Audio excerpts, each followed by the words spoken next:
Assalamu alaikum урматтуу YouTube көрүүчүлөр. Биздин каналдын катталуучулары жана коноктору саламатсыздарбы? 5-июнь 2022 түнкү курстар менен таанышабыз. Биз менен болуп лайк басып каналды колдоп туруңуздар. Анда эмесе кеттик. Код плюс акча алмаштыруу жайынан баштайбыз.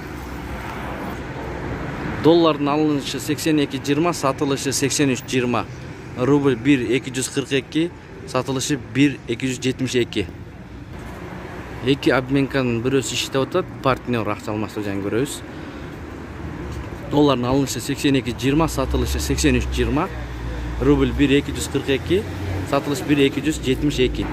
Найман плюс акча алмаштыруу жайында доллар 82.20, сатылышы 83.20. Рубль 1.243, сатылыш 1.271. Бул акча алмаштыруу жайды көрө алабыз. Ушу менен видеону аяктайбыз. Сак саламатта туруңуздар. 82ден алып долларды 83ден сатат. Рубльди 1 сом 23,5 тыйындан алып 1 сом 26,5 тыйындан сатат.